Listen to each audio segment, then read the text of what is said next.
Švietimo, mokslo ir sporto ministerija imasi šalies kolegijų pertvarkos. Ekspertai rekomenduoja jungti valstybines kolegijas prie kitų įstaigų arba steigti naujus universitetų padalinius.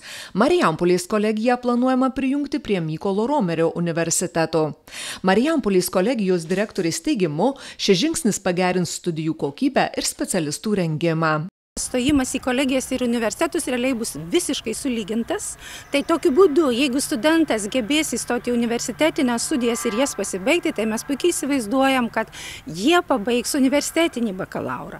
Tai mes galvojam, kad regioną aprūpinsim aukštesnio lygio specialistais ir iš tiesų padarysim kuo didesnį prieinamumą universitetinėms studijoms regione. Viena iš naujovių yra ta, kad Marijampolės kolegijoje bus ruošiami viešojo saugumo specialistai.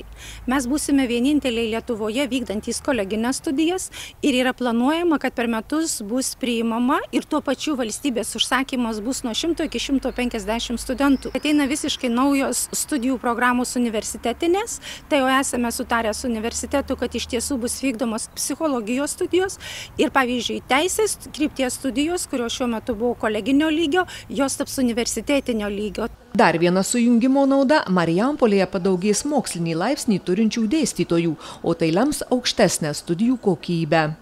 Lietuvos aukštųjų mokyklų profesinių sąjungų susivienijimo vadovo teigimu, pokyčiai teigiami. Vienintelė grėsmė, kad dalis darbuotojų netitiks universitetinio lygmens reikalavimų. Jeigu žmonės priims tai kaip galimybę ir nuspręs, kad jų karjera nesustoja ir jie gali judėti šios karjeros laiptais aukštyn, kildami iki universitetinio lygmens, tai tokiu atveju tiek iš ministerijos pusės, tiek ir iš mūsų pusės yra laikomasi pozicijos, kad žmonės neturėtų būti atleisti, o atlyginimai turėtų būti suvienodinti.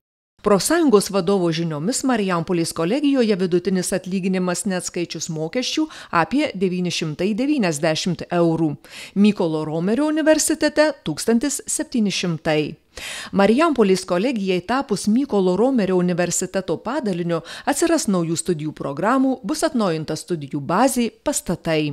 Kartu su šiuo projektu ateina milijoninės sumos, kur mes galėsime jas panaudoti mūsų iš esmės infrastruktūros atkeitimui ir atnaujinimui ir turėsime visiškai modernes, šiuolaikines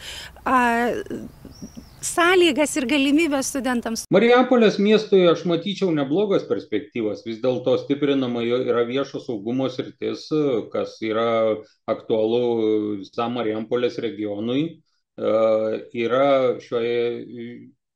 Čia kūrėsi atitinkamai ir universitetas, kuris save įtvirtina turėdamas Marijampolėje fakultetą, kas atveria tam tikras galimybės galbūt netgi ateityje konkuruoti ir su Lenkijos universitetais.